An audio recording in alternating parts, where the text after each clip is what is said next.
আসসালামু আলাইকুম viewers, GSM TV Arif থেকে আমি আছি আপনাদের মাঝে। আশা করি সবাই ভালো আছেন। তো ভিউয়ার্স, আজ আমি আপনাদেরকে দেখাবো 14 ইঞ্চি চায়না সিআরটি টিভি পাওয়ার এবং ভার্টিক্যাল কিভাবে রিপেয়ার করতে হয়।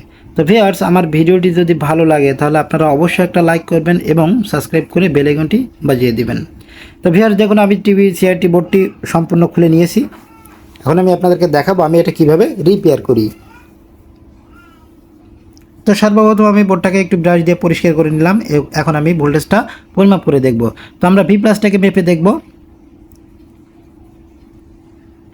তো দেখুন আমাদের বি প্লাসটা 100 ভোল্টেরও কম আছে, অর্থাৎ 85 ভোল্ট মতো আছে। তো আমাদের বি প্লাসটা সর্বনিম্ন 100 থেকে 110 ভোল্ট পারফেক্ট থাকতে হবে। তো দেখুন আমাদের বি প্লাসটা নাই। এখন আমরা ড্রাইভার যে ভোল্টেজটা বি প্লাসটা আমি আবারও দেখানোর চেষ্টা করতেছি। দেখুন আমাদের ফ্লাই ব্যাক পর্যন্ত বি প্লাসটা ঢুকছে কিনা আমি সেটা দেখাবো আপনাদেরকে।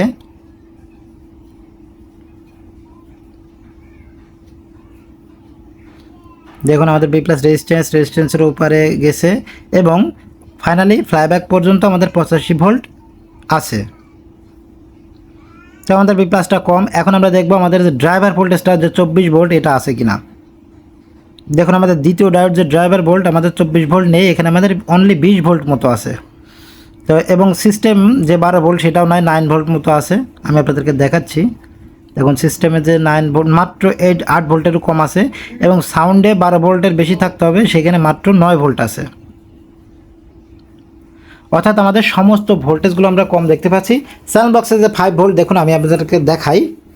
চ্যানেল বক্সে মাত্র 4 ভোল্ট আপ আছে 4.1, কিন্তু আমাদের পারফেক্ট 5 ভোল্ট থাকতে হবে। তো এখন আমরা মূলত প্রবলেমটা কি আমি সেটা দেখাবো। তো দেখুন আমাদের জঙ্গল অর্থাৎ সিস্টেমে যে 8 ভোল্টটা নাই, ওঠানো আপস অ্যান্ড ডাউন অর্থাৎ উপরে নিচে করে। মেমোরি যে 5 ভোল্ট আমি সেটাও দেখাবো আপনাদেরকে। তো এখন আমরা সর্বপ্রথম বি প্লাসের যে ক্যাপাসিটার এটাকে আমরা একটু খুলে দেখব। অনেক সময় এটা নিচ দিয়ে ড্যামেজ থাকে। তো দেখুন এটা ভালো আছে। আর একটা সামনে ক্যাপাসিটার আছে, আমি সেটাকে ওপেন করে নিব। দেখুন রেজিস্ট্যান্স হয়ে আমি আপনাদেরকে দেখালাম। দেখুন এই ক্যাপাসিটারটি আমাদের ফুলে গেছে এবং এটার জন্য মেবি ভোল্টেজটা কম হতে পারে, কিন্তু ভার্টিক্যাল যে প্রবলেম আছে এটা কিন্তু এটার জন্য না। ভার্টিক্যাল সমস্যাটা কিন্তু এই ভোল্টেজের কারণে হওয়ার কথা না। তো আমি সেটাকেও সমাধান করে দেখাবো। তো দেখুন আমাদের একটা ক্যাপাসিটার এখানে ড্যামেজ হয়ে গেছে। তো আমরা চাইলে দুইটাই লাগাতে পারি, একটা দিয়েও কাজ চালাতে পারি, তবে দুইটা ক্যাপাসিটার লাগালে অ্যাম্পিয়ারটা ঠিক থাকবে। তো দেখুন আমি আগের ক্যাপাসিটার যেটা ভালো আছে আমি এটাকে এবার ফিটিং করে দিচ্ছি এবং সোল্ডারিং করে দিলাম। দিয়ে এখন আমি আবার দেখবো যে আমাদের ভোল্টেজটা অ্যাকচুয়ালি আমাদের যে খারাপ যে ক্যাপাসিটার ওইটার কারণে ড্যামেজ হয়ে আছে কিনা। তো আমি আবারও লাইনটাকে দিব। দেখুন আমাদের সেম আমাদের 75 থেকে 80 ভোল্ট বি প্লাস উঠে দাঁড়িয়ে আছে। আমাদের বি প্লাসটা একেবারেই ঠিক নেই। দেখুন আমাদের ফ্লাইব্যাক পর্যন্ত সেম কাহিনী। এখন আমরা যে ড্রাইভার যে ভোল্টেজটা ইনপুটে যে ফিল্টার ভোল্টেজটা 600 ভোল্ট দেখুন সেটা ঠিক আছে, আমরা এটাকে দেখালাম। এবং 10-15 যে ট্রানজিস্টার যে আউটপুট 12 ভোল্ট এটা কিন্তু ঠিক আছে। তার মানে আমাদের ইনপুট সাইড ঠিক আছে, আমাদের প্রবলেমটা হচ্ছে আউটপুট সাইডে। তো এর জন্য আমি সর্বপ্রথম কী করতে পারি, আমাদের ভিআর যে আছে ভেরিয়েবল রেজিস্ট্যান্স অর্থাৎ 202 আমরা এটাকে ওপেন করে নিব। অনেক সময় এটা যদি খারাপ থাকে আপনার এই প্রবলেমটা হতে পারে। তো দেখুন ভিআর 202 অর্থাৎ ভেরিয়েবল রেজিস্ট্যান্স 202 এটাকে আমি চেঞ্জ করব। তো দেখুন অরিজিনাল একটা ভেরিয়েবল রেজিস্ট্যান্স 202 এটাকে আমি আবার লাগিয়ে দেব, দিয়ে আমি দেখাবো যে আমাদের ভোল্টেজটা পারফেক্ট কিনা। তো আমি এখন ভেরিয়েবল রেজিস্ট্যান্সটা সোল্ডারিং করে দিচ্ছি। তো যারা আমার নতুন ভিউয়ার্সরা আছেন তারা আমার সবসময় আমার ভিডিওটি A to Z দেখার চেষ্টা করবেন, তাহলে আশা করি সম্পূর্ণ ভিডিওতে আপনারা উপকৃত হবেন। তো এখন আমি সর্বপ্রথম আবার বি প্লাসটাকে সিলেক্ট করলাম মিটারে। এখন আমি দেখাবো আমার ভোল্টেজটা ঠিক হয়েছে কিনা। এখন আমি লাইন দেব। আলহামদুলিল্লাহ দেখুন আমাদের বি প্লাসটা 115 ভোল্ট 15 থেকে 20 ভোল্ট পর্যন্ত উঠে গেছে। দেখুন আমাদের পাওয়ারটা ঠিক হয়ে গেছে। এখন আমি ড্রাইভার ভোল্টেজটা দেখবো। দেখুন 24 ভোল্ট ড্রাইভার ভোল্টেজ ঠিক আছে, অর্থাৎ 27 ভোল্ট হয়ে গেছে। অর্থাৎ বি প্লাসটা আমাদের একটু বেশি আছে, একটু আমরা পরে কমিয়ে দেব।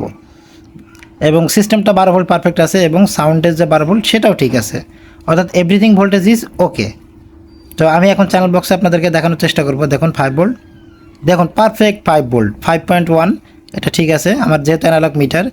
দেখুন আপনারা অ্যানালগ আর ডিজিটাল না, আপনি যদি কাজ বুঝতে পারেন তাহলে আপনি অ্যানালগ দিয়েই সব কাজ করতে পারবেন। দেখুন সিস্টেমে যে আমাদের 8 ভোল্ট পারফেক্ট আছে, মেমোরিতে 5 ভোল্ট পারফেক্ট আছে, অর্থাৎ আমাদের অল ভোল্টেজ ইজ ওকে। এখন দেখুন আমাদের ভার্টিক্যাল সমস্যাটা কিন্তু এখনও সমাধান হয়নি, আমাদের পাওয়ারটা ঠিক হয়েছে, আমাদের ভার্টিক্যাল সমস্যাটা সমাধান হয়নি। তো আমরা সব কিছু চেক করে দেখলাম ভার্টিক্যাল ভোল্টেজ ঠিক আছে, আমরা এটাকে এখন সোল্ডারিং করে, অর্থাৎ লুজ কানেকশন একটু মনে হচ্ছিলো, আমি এটাকে সোল্ডারিং করে দিলাম। দিয়ে আবার আমি লাইনে দিয়ে দেখলাম যে এটা ঠিক আছে কিনা। তো কিছুক্ষণ কাজ করার পর আমি লাইনে দিয়ে দেখলাম যে না, এটা আমার ঠিক নেই, আমি আবারও এটাকে দেখতেছি। তো এই জন্য আমার মেবি ভার্টিক্যাল আইসি মনে হচ্ছে প্রবলেম, ভার্টিক্যাল আইসিটা আসলেই প্রবলেম। ভার্টিক্যাল আইসিটা নাটটা লুজ হওয়ার কারণে ভার্টিক্যাল আইসিটা গরম হয়ে নষ্ট হয়ে গেছে। তো আমি ভার্টিক্যাল আইসিটা চেঞ্জ করব, ভার্টিক্যাল আইসিটা আমি খুলে আপনাদেরকে দেখাচ্ছি। তো দেখুন আমি ভার্টিক্যাল আইসিটা খুলে ফেলেছি, এই যে নাটটা আছে, নাটগুলো আমি সুন্দর করে রেখে দিলাম।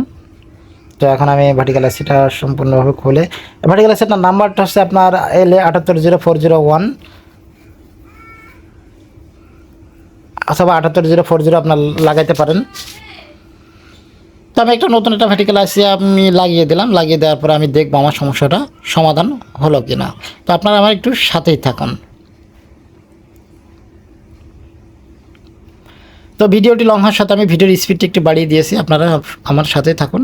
আমি পুরো ভিডিওটা আপনাদের সাথে শেয়ার করে দেখাবো যে কীভাবে আমি কাজটি সমাধান করি।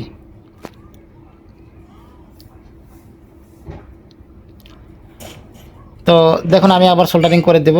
তো এখন বর্তমানে এলসিডি এলইডির কাজ বেশি, সিআরটির কাজ খুবই কম। তারপরেও আমি কিছু কিছু টেকনিশিয়ান ভাইদের জন্য রিকোয়েস্টে বা কমেন্টস করেন, তাদের জন্য আমি ভিডিওটি মাঝে মাঝে নিয়ে আসি।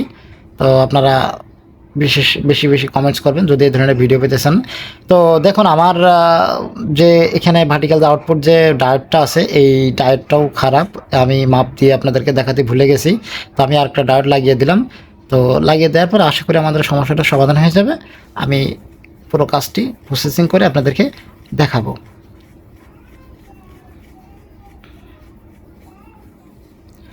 তো আপনারা সবসময় খেয়াল করবেন যে ভার্টিক্যাল আপনাদের যে ভার্টিক্যাল যে লাইন, ভার্টিক্যাল আউটপুট 12 ভোল্ট ঠিক আছে কিনা। যদি ভার্টিক্যাল আউটপুট 12 ভোল্ট ঠিক থাকে তাহলে অবশ্যই ভার্টিক্যাল সাইড ঠিক থাকবে। তো এখন আমি আবার লাইন দিয়ে দেখাবো আপনাদের সমস্যাটা সমাধান হলো কিনা। তো আমি এখন লাইন দেবো আবার,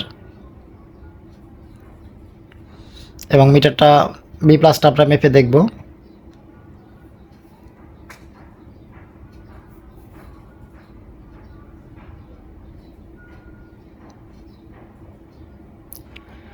ওকে আমি লাইনে দিলাম, এখন আমরা B+টা পরিমাপ করে দেখব।